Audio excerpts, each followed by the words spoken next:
They say, don't stay in a house that's been empty for too long. They say even walls remember. I never believed that until last week. I'm writing this from a motel room 3 towns over. My hands still smell like mildew and ash. I haven't slept since the final night. Not really. Every time I close my eyes, I hear it again. The sound of someone breathing just behind the door. But I'll start at the beginning. 7 days ago, I took a job. Not a normal job, not even something I was actively looking for. I'd posted an ad on a freelance site. Writer available for location-based articles, history, travel, folklore, reasonable rates. Mostly I got was spam, but one reply stood out. $3,500 for 1 week. Come alone. No questions until you arrive. Must stay overnight each night. House provided. Attached was a photo of a 3-story Victorian house with ivy-covered siding, black shutters, and a wraparound porch that seemed to sag like tired shoulders. The place looked like it had been pulled together from a Southern Gothic novel. I called the number listed. A woman answered. Her voice was clear and calm. She gave no name. It's an observation job. Record your experience, morning, noon and night. We don't want embellishments, we want truth. I asked who we was. She said simply, you'll understand after 7 nights. The house sat just outside of a town called Windham Hollow. If you look it up, you won't find much. Maybe an old census record or a ghost hunter blog post buried deep in Google, but it's there, and so was the house. I arrived just after noon. The front gate was rusted open, no mailbox, no visible house number, just the house itself, sitting alone on a plot of overgrown land choked with weed and wildflowers. It was larger than it looked in the photo. The porch groaned under my weight. The front door was unlocked. Inside smelled like dust, wood polish, and something else, something wet. The air was heavy, still. Everything inside was covered in old sheets. The staircase curved upwards like a spinal cord, and the floorboards beneath the rugs creaked underfoot. The windows were tall and narrow, their curtains stained yellow with age. A folded note sat at the entry table. It said, "The house is yours for 7 nights. Each night you must sleep inside. Do not invite anyone in. Do not answer the knocking after 3 a.m. If you hear music, do not follow. Do not open the basement door." It was unsigned. I should have left, but I didn't. I unpacked my bag, set up my laptop and started writing. The first night, it was quiet. Too quiet. No passing cars, no dogs barking, no wind. I walked the house around midnight. Everything seemed normal.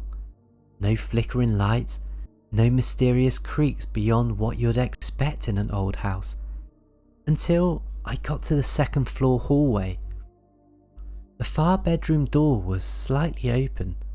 I was sure I hadn't left it that way, and when I pushed it open, a cold draft hit me in the chest. The room was empty, just an old canopy bed, a wardrobe, and a rocking chair facing the window. The chair was rocking, slow, deliberate.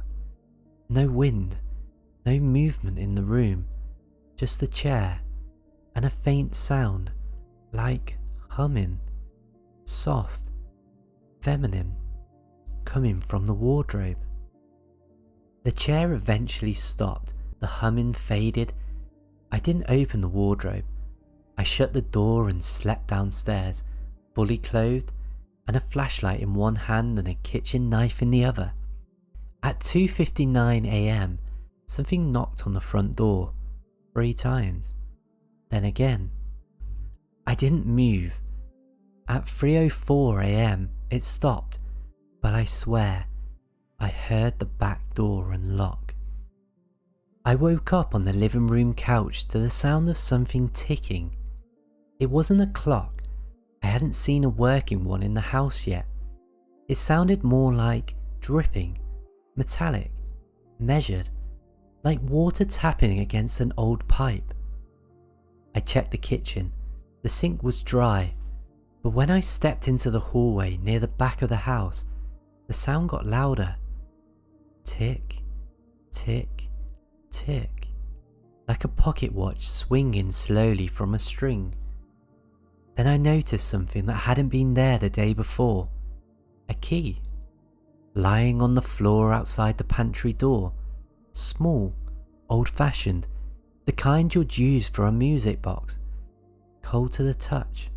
Above it, a hairline crack ran along the baseboard, a crack I hadn't noticed before.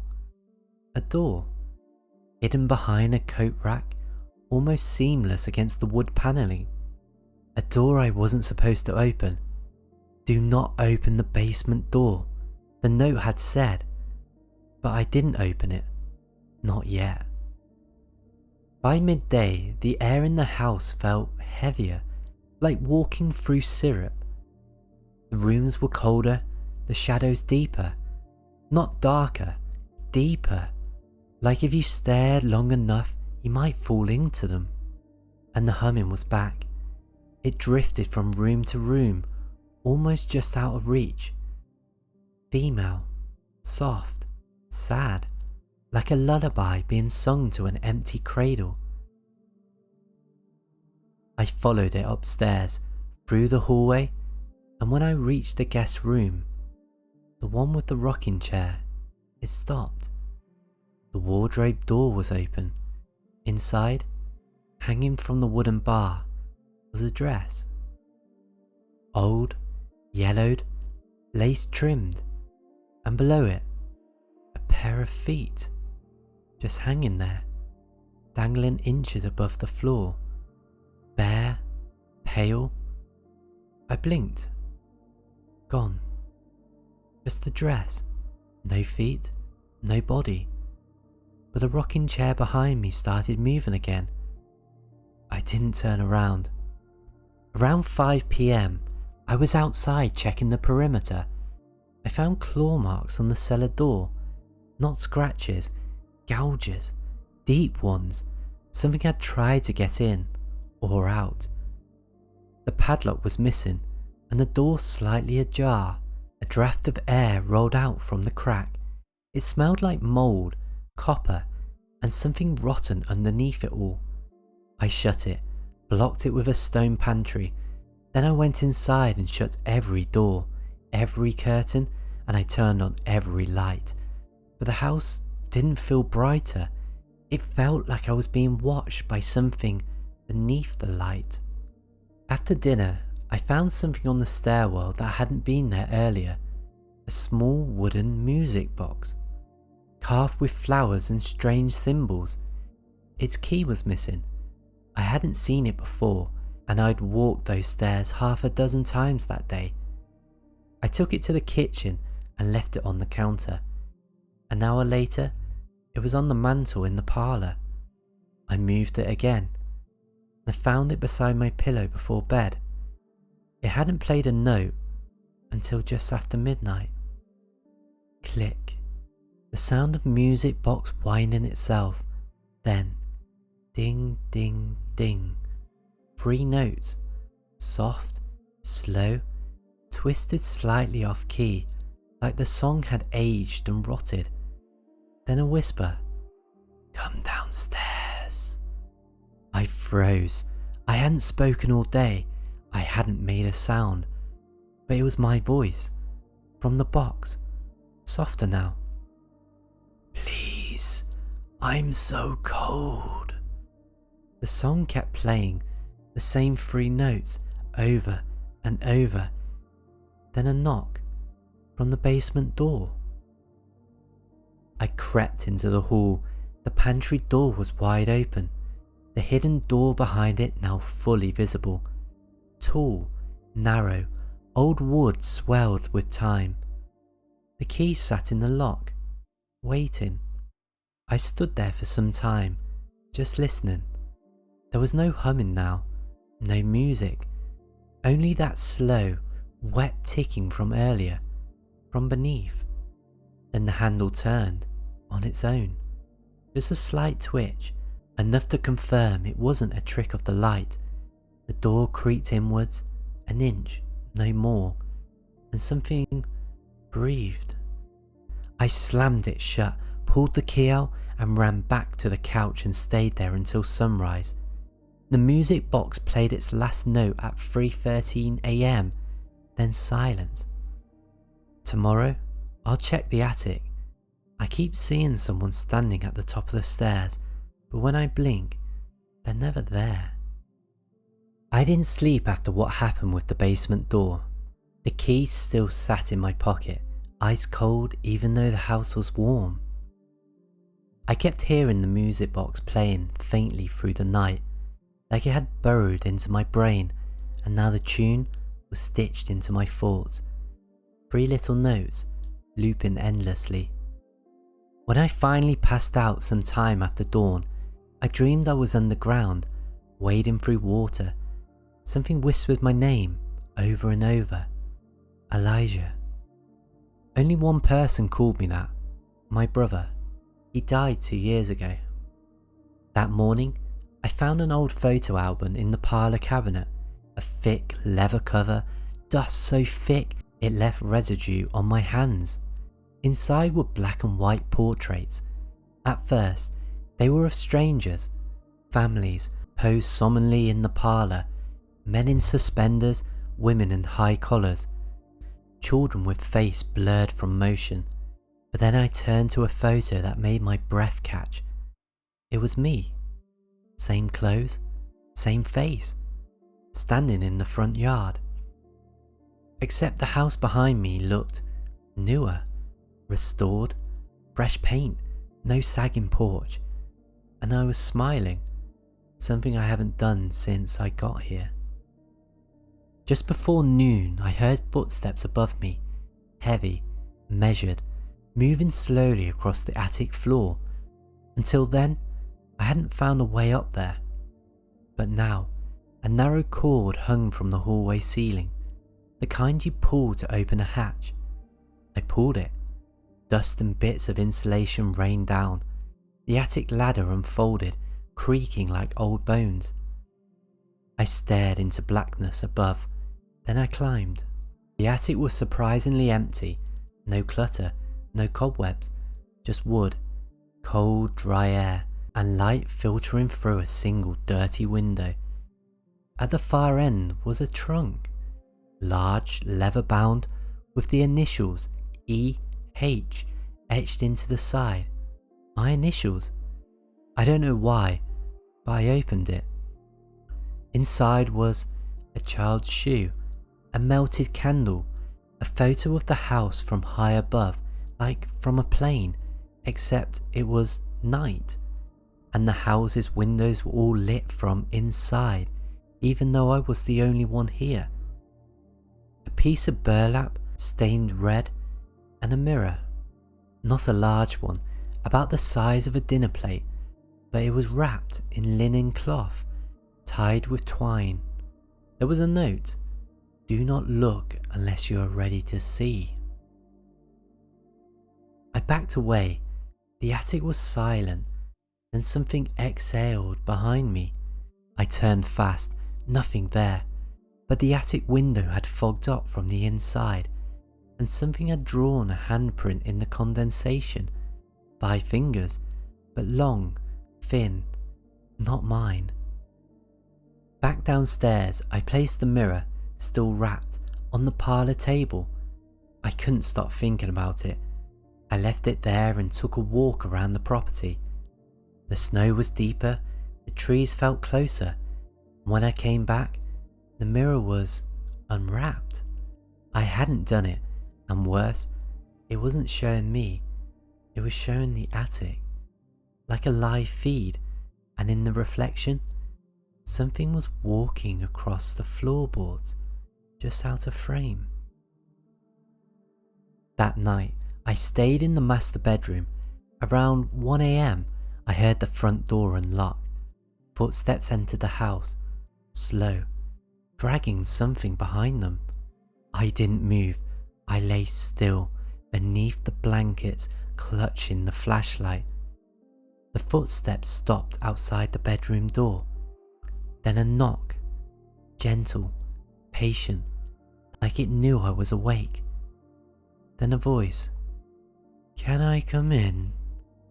It wasn't angry, it wasn't loud, it was calm, polite, familiar. It was my voice. The door never opened and the footsteps moved away, but when I finally gathered the courage to get up and check, I saw muddy footprints on the wood, bare feet, and a reflection in the mirror above the dresser. Not mine. Me, but smiling, with no eyes. Tomorrow I'll board up the doors. I don't know if it will help, but I have to try something, because the version of me that knocked last night, he's still somewhere in the house, and I think he's trying to become me. I tried to leave today. I packed everything into my bag just after sunrise. Laptop, journal, flashlight, and the mirror wrapped in linen again.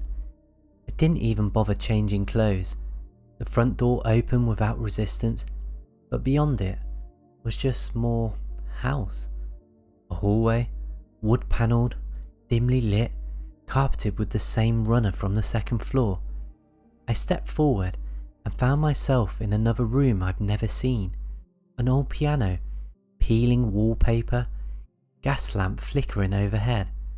No porch, no yard, just a new part of the house. The door behind me, gone. I was still inside. The layout was wrong. Staircases don't lead where they used to. Windows show rooms instead of outside. One hallway loops infinitely. 5 identical doors, each leading to the same nursery, with the same slowly turning mobile in the same crib, empty. But not silent. I heard breathing in one of them. Deep, low, wheezing, and when I turned on my flashlight, the sound stopped, and in the crib, a single item, a Polaroid photo of me, sleeping on the couch, last night's clothes, my mouth slightly open, and it was taken from above. I found a notebook in the upstairs study, same as mine, same entries, same handwriting, except the last page was new. "You're doing well, but you need to stop resisting. That's why the others didn't make it. Sleep longer tonight. Let the house in." It was signed E.H., but the signature was smeared, like someone had dragged a wet thumb across it. Every mirror now shows something different. In the upstairs hall, one mirror showed a funeral, my funeral, empty casket, just me standing by it, smiling. In the kitchen, the mirror showed a dinner party, dozens of guests in formal wear, faces blurred, eating in complete silence while a girl at the head of the table screamed, gagged, sobbed. In the basement mirror, yes, I went back to that door, still locked. I saw myself. But I wasn't alone. Someone stood behind me, too tall, thin as wire, head cocked at a sharp angle, its hand on my shoulder, and I didn't flinch.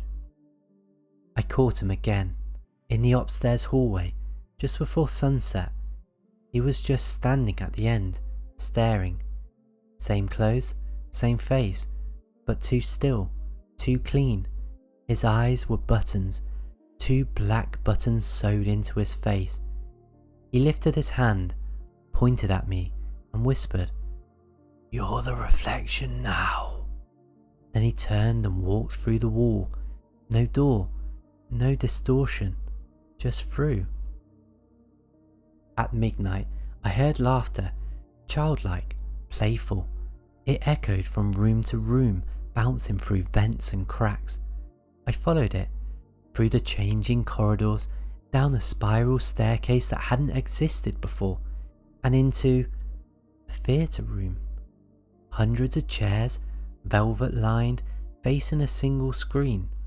The projector turned on by itself and played a video of me. The entire week, every moment, every breath, every entry into my journal. Every night, I watched myself sleep. I watched myself scream. I watched myself die 7 times. I don't know what's real anymore. The house is eaten. Maybe I've been here longer than a week. Maybe I've never came here at all. But tomorrow, I go into the basement. I think that's where he came from, and I think I'm supposed to take his place. I dreamed of dirt last night, waking up in it, not buried, but nestled, cradled like an egg. The earth pressed in around me, something breathing beside me, slow, steady, close. When I opened my eyes in the dream, I was staring up at the wooden beams and floorboards, the ceiling of the house, but I was under it. I was inside the house now, but in a different way, and I was not alone. The key, the one to the basement, was back this morning, lying beside my pillow, exactly centered. It wasn't cold this time, it was warm, like it had just been held. The linen wrapped mirror was gone from the drawer where I hidden it. In its place was something new, a pair of button eyes, stitched together by red thread. I walked to the hallway where the basement door had always been. It was wide open now. The key had unlocked itself. The stairs were narrow, steep, bare wood descending into darkness that felt heavier than shadow, a thick, dark, like syrup. With each step, the air grew colder, wetter, more alive. Halfway down, the lights flickered, then stopped. I had no flashlight anymore. It didn't matter. There was something glowing below. The basement wasn't a basement. It was a catacomb. The walls were packed dirt, held in place by warped timbers. Old root systems twisted like veins through the soil, pulsing faintly, and embedded into the walls, faces, hundreds of them, mouths open, eyes missing, half melded into the earth like they'd been grown there. I don't know if they were real, but they whispered, low, harmoniously, "Stay, stay, stay. You've seen the house. You belong." At the far end was a wooden door, newer than the rest, clean, smooth, painted white. A child's name carved into it, Elijah. I didn't carve that, but I opened it. Inside was a small bedroom, familiar, a replica of my childhood room. Same bedspread, same posters, same dent in the desk from when I smashed it during a tantrum, but wrong. All of it tilted slightly to the left, like the whole room was being pulled sideways, and on the bed sat me. Well, the button-eyed version, smiling, holding the music box. It started playing. Button-Eye Me tilted his head and said, "It's your turn now. You came here. You saw everything. The house wants someone. You can stay, or you can feed it." I asked what it meant. He opened the wardrobe. Inside was a mirror, and behind the mirror, a hallway filled with doors, each one marked with names. Some I recognized from the photo album, some I didn't. The last one was marked Next. The doorknob was turning on its own. I ran out of the basement, through the winding halls that no longer followed geometric or reason. Each door led to the same room. Each window showed a different version of the house, burning, flooded, snow-covered, empty. The music box played from inside my head now, the 3 notes reshaping the house like a tuning fork that changed reality. And behind me, Button-Eye Me followed, not running, just walking, always 5 feet behind, no matter how fast I moved. End of day 5, I found the journal again. It had only one new line inside. He is almost ready. I don't know who he is anymore. Maybe it's me. Maybe it always was. The house no longer pretends. I woke up in a room I hadn't fallen asleep in. No windows, no lights, just the sound of breathing. Not mine. There's a mirror in every room now. Every surface that can hold one. Doors, tabletops, picture frames now reflects. But none of them show me, not anymore. Each mirror shows a slightly different version of me. One cries, one laughs, one claws at the glass, one is asleep. But there's one version, only one, that just stares, eyes black, hands behind his back, waiting. And in that mirror, I swear the room behind him is this one. Exactly this one. Only the lamp is missing. I turn to look at my lamp. It's still there, but in the reflection, it isn't. The house exhales now. I feel it in the walls, in the floorboards. The air shifts like lungs drawing in. Sometimes it groans, not like wood, but like something rolling over in its sleep.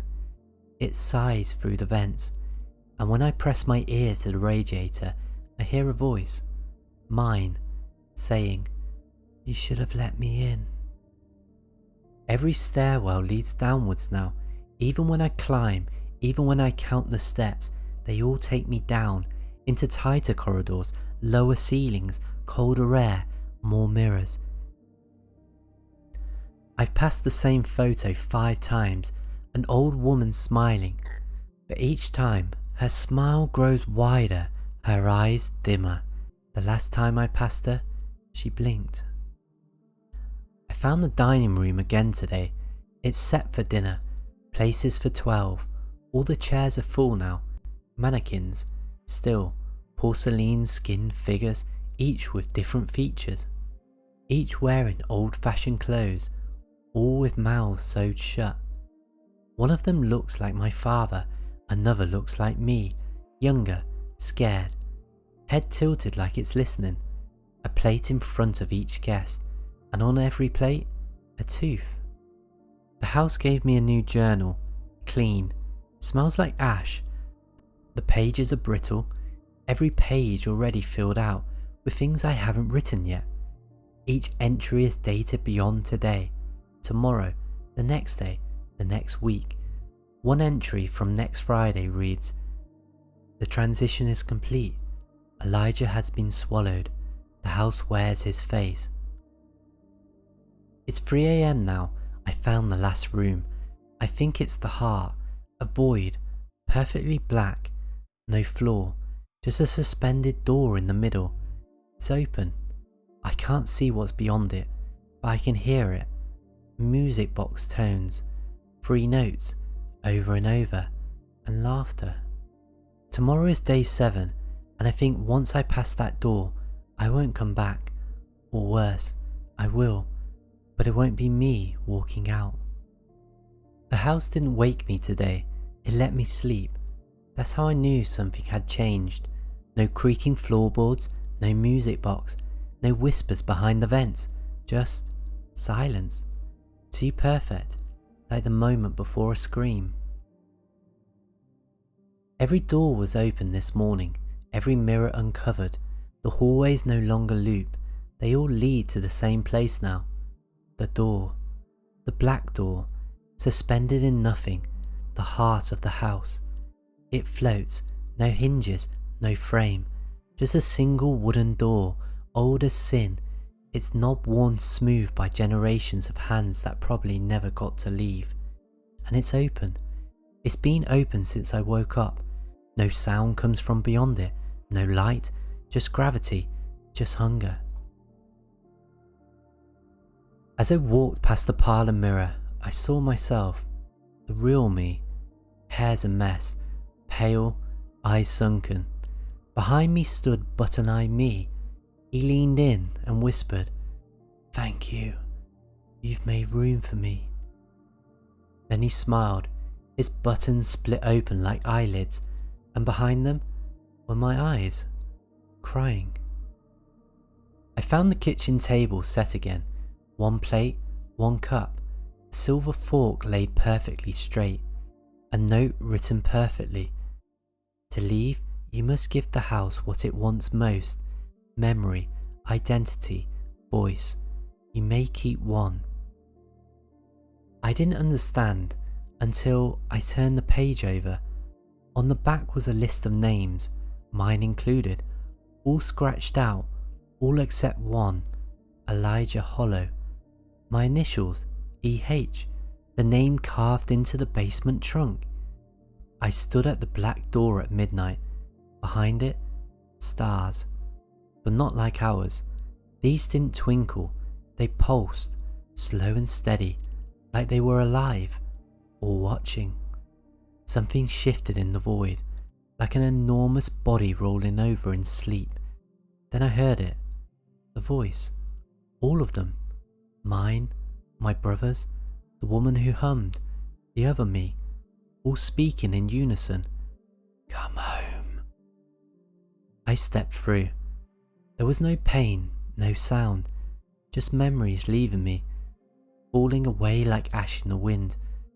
My childhood, my face, my voice, all gone.